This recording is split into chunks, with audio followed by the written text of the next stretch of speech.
قل اتعلمون اللہ بدینکم، کہہ دیجئے ان اعرابیوں سے جو اپنے ایمان کا دعویٰ کرتے ہیں کہ ہم مومن ہیں، ایمان لا چکے، کہہ دو کیا تم اللہ تعالیٰ کو آگاہی دیتے ہو، اللہ تعالیٰ کو خبر دیتے ہو اپنے دین کی؟ اللہ کو بتا رہے ہو کہ ہم دیندار ہیں؟ تم یہ سمجھتے ہو ہم نے اپنی زبانوں سے دیندار ہونے کا اقرار کر لیا تو یہ بات مان لی جائے گی؟ اللہ کو بتا رہے ہو، اللہ تعالیٰ تمہارے ظاہر کو بھی جانتا ہے، تمہارے باطن کو بھی جانتا ہے۔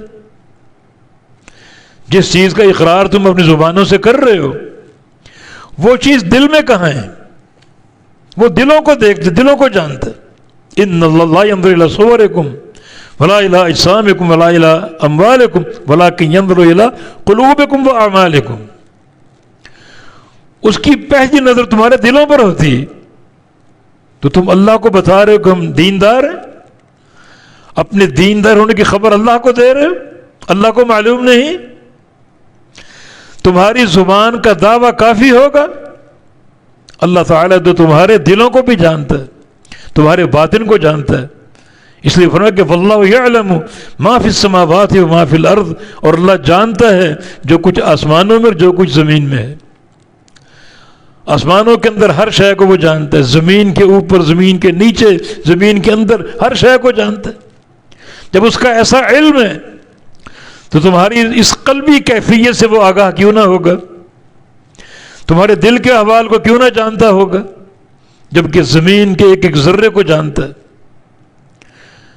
جو زمین کے اندر دفن ہو، نیچے ہو، ساتویں زمین کے نیچے اللہ جانتا ہے۔ تو اس اللہ پر تمہارے دل کی کیفیت مخفی ہوگی؟ تم جو ایمان کے دعوے کر کے اللہ کو بتانا چاہ رہے ہو کہ ہم ایماندار ہیں، ہم ایمان لا چکے، نہیں، قابل قبول نہیں جب تک ساتھ دل کی تصدیق اور یقین شامل نہ ہو۔ اور اللہ جانتا ہے دلوں کے معاملے کو۔ اللہ کے بندو، یہ بات صرف عربیوں کے لیے نہیں، ہم سب کے لیے۔ ہم سب اپنی قلبی کیفیت کا جائزہ لیں، ہمارے دلوں میں کیا ہے؟